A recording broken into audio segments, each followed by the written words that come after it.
Good morning, children. Here it is a lesson from a snapshot that is Ranga's marriage. I've already given some videos related to Ranga's marriage, which is authored by Masti Venkatesh Iyengar, who is very educated and well defined and such an intellectual who has given such a wonderful story describing the ethics and the traditional ways of life, but the presence of mind of the narrator Shyam really makes this very story interesting. Why the priest has to tell a lie, how he is tutored by Shama, and how Ratna, who has become orphan and gets married to Ranga. Ranga, who is a boy of very voluntary will and revolutionary, he does not want to marry in a traditional arranged marriage. He wants to just break this ethics. But how this very narrator Shyama creates curiosity in the mind of Ranga, that you have already seen. But here I will tell you about its summary. But before that, I will tell you something about Venkatesh Iyengar, Masti Venkatesh Iyengar. Masti Venkatesh Iyengar was born on June 6, 1891 at Hosahalli in Karnataka in a Tamil Iyengar family. His nickname Masti came from the name of the village where he spent most of his childhood. Masti Venkatesh Iyengar was born on June 6, 1891 at Hosahalli in Karnataka in a Tamil Iyengar family. His nickname Masti came from the name of the village where he spent most of his childhood.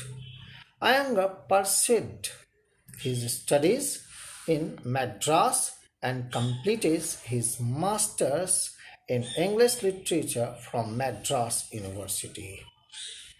After joining the Indian Civil Services, known as the Mysore Civil Service, in the days of the Maharaja of Mysore, he held high posts and became a district commissioner. However, after 26 years of long service, he had to resign as a protest when he did not get the post equivalent to a minister, for which he deserved competently, and a junior was promoted ahead of him. Really, he felt it as an insult. Writing always interested Masti Venkatesh Iyengar, so he was one of the most recognized writers of Kannada literature. He wrote his first collection of short stories called Kalavu Sanna Katiyalu under the pen name of Srinivas.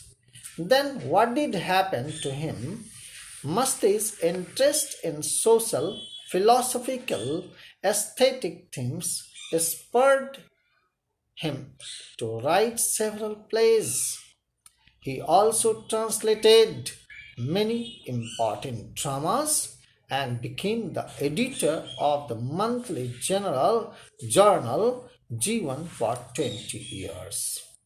Really, it was a great achievement because he was well educated.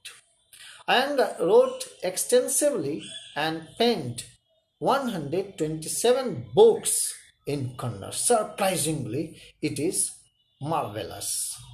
But 17 in English. His style was bold, innovative, and forceful, especially in his award winning novel Chikkavera Rajendra.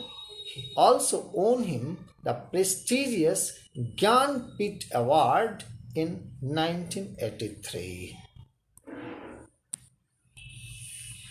He was conferred the honorable title of Raja Seva Sakt, Raja Seva Sakt by the then Maharaja of Mysore.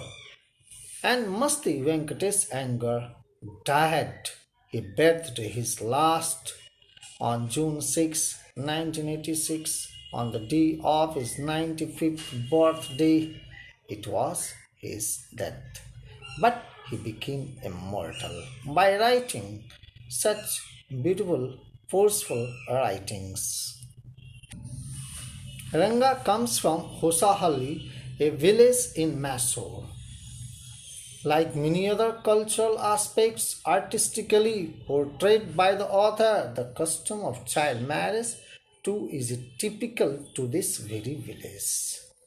What did happen then 10 years ago when the village accountant sent his son Ranga to Bangalore for studies? The situation in the village was quite different. Many people did not know English and they never used to speak English and they did not like to speak English. No one had ever gone to town for learning. People never used to use English words while talking in Kannada. They preferred Kannada, the local vernacular language, and their mother tongue. But now they do it with an abominable pride.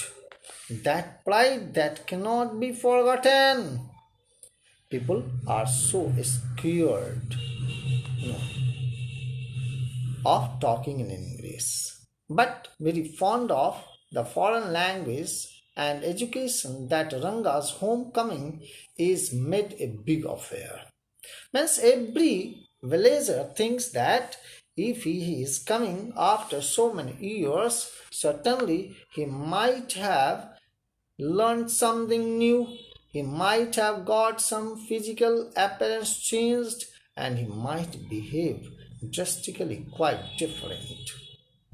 So the villagers crowd around his house to see what are the changes that might have occurred in his life. So they return home. They return home on finding no significant change in him.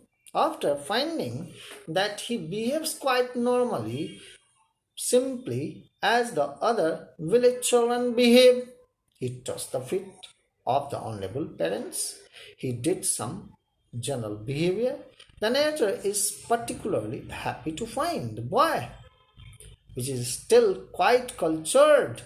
He respected his elders with namaskar, folding his hands.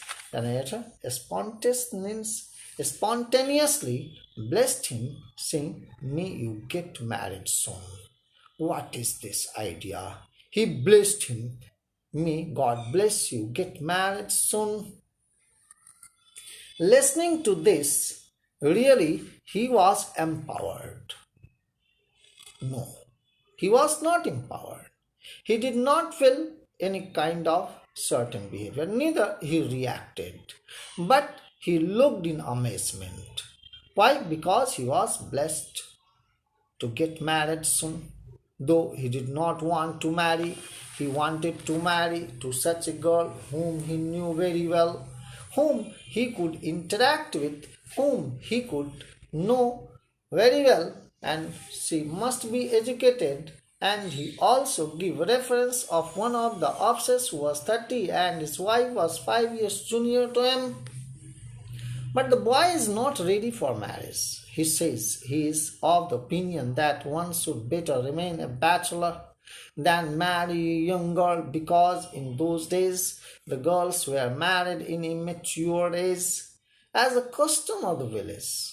The narrator is disappointed to hear this.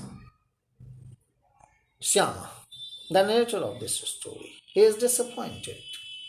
But as he sincerely wants Ranga to get married and settled, he takes a vow of getting him married.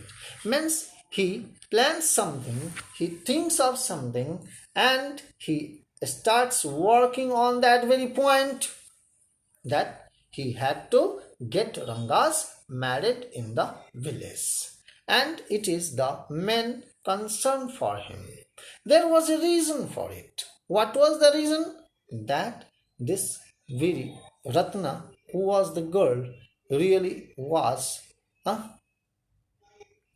forced to come to village, to Rama Rao's house, who was his uncle, who was her uncle, and his parents who lived in town, and she also lived in town.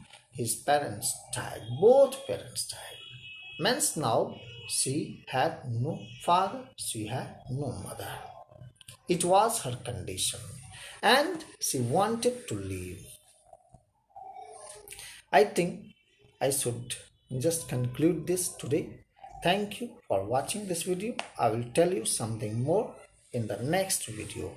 Thank you, children. Thank you.